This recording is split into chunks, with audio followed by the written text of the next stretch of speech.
Taenda directly kwa mambo ya economics. My brother here indicate factors as per him they are real. Kwamba inflation rate as per Ruto ilitoka from 9 to around 3 point something. Then akasema our economy will grow from number 8 to number 5. Sawa sawa. Ochieng amesema hapa ati wale wenye wanaishi CBD ama town hawawezi jua. Wenye wanaishi ushago ndo wanajua. My friend, there are practical ways of measuring economy kama imegrow. If it is very very true kwamba our rural area iko much better than upper Nairobi, where it is more metropolitan, where there is a lot of money at transaction, then watu wangekuwa na migrate from urban centers to rural centers. Why still bora sasa tunakuwa bado na slums? Kama wewe unajua Nyanza kumegrow, kama wewe unajua Western kumegrow, kama unajua Central kumegrow, mbona mmekamilia hapa Nairobi? Mnakwamilia Nairobi sababu huko hakuna pesa. Hapo mmekuja kutafuta pesa. Hauwezi teseka kama ushago kuna pesa, utaenda huko. So please, there are practical ways of measuring economy, and I will go directly and challenge one fact. William Ruto, the same zeal anao ya kumit mapasta, angekuwa na the same zeal ya kutengeleza economy, tungekuwa in a different place.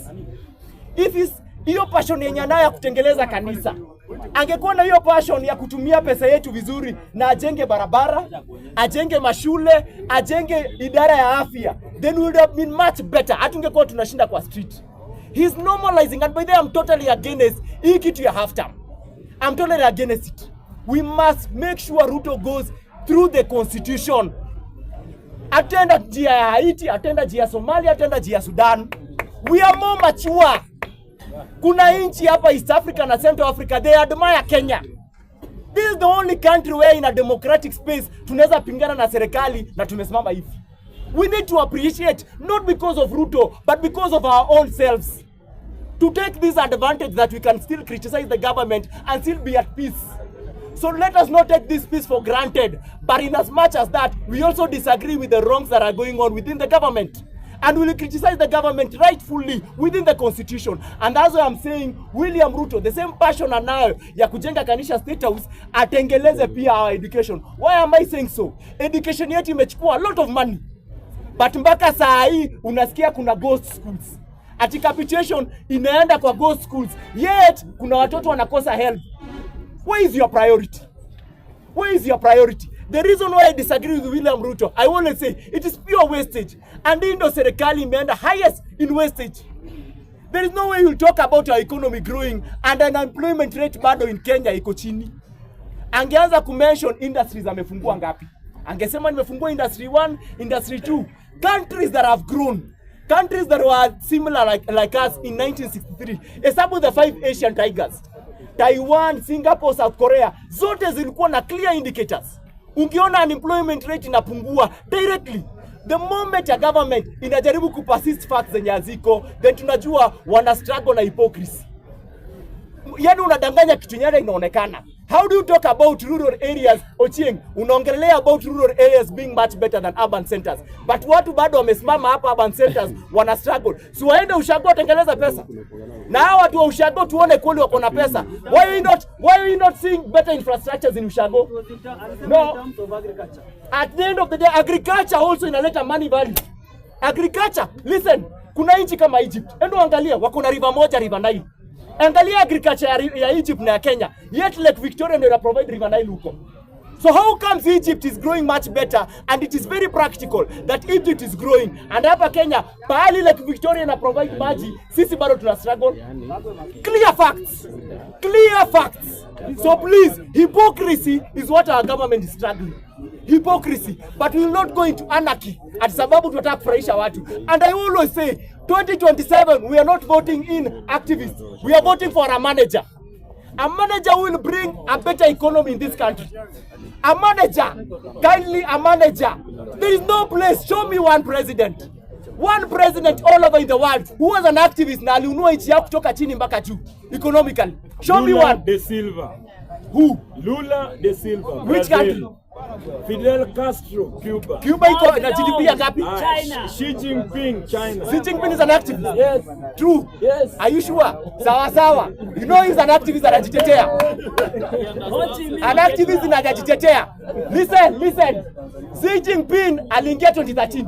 Si huyu Xi Jinping sasa yako hapa. Xi Jinping aliingia 2013. Before Xi Jinping there was Mao Zedong.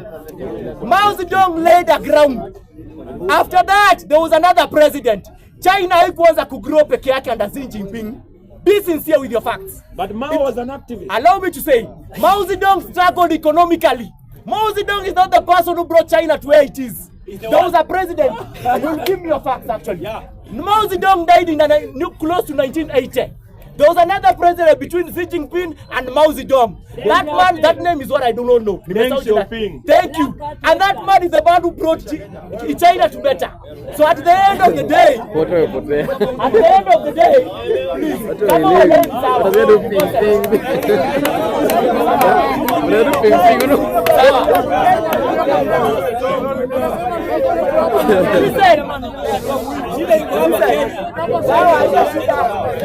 listen. Naongea Kenya kama ni sawa. Kidogo. Unajua wangwana wangu, we look at unajua there are certain practices in the world. Za zile nchi zilikuwa chini zikagrow. Bro.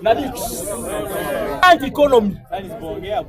Hakuna nchi kwa hii dunia ina self-reliant economy. Kwamba ilijigrow yenyewe ikiwa imejizika. China had to open their spaces to West. Walete industries to their own country wa grow. Sawa. So at the end of the day, what are we saying? We need someone mwenye anaweza handle economy yetu in the right way. Huyu jamaa mwenye ako hapa juu, problem yake ni moja. Anakopa na ana increase ushuru na anatumia vibaya. Kibaki sawa. Sikiza. Allow me to finish. Tutaongea yako Oscar. Wewe utakasirika. So, to me nikimalizia, I don't want to talk much.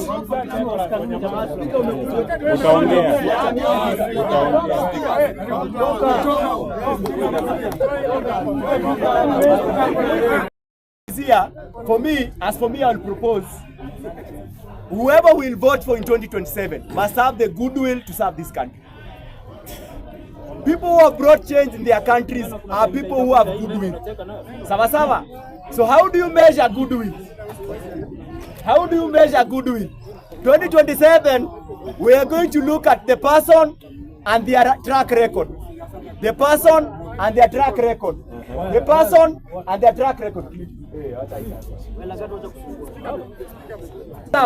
So all these candidates wenye wako hapa, tafadhali look at the person and the track record. As for me,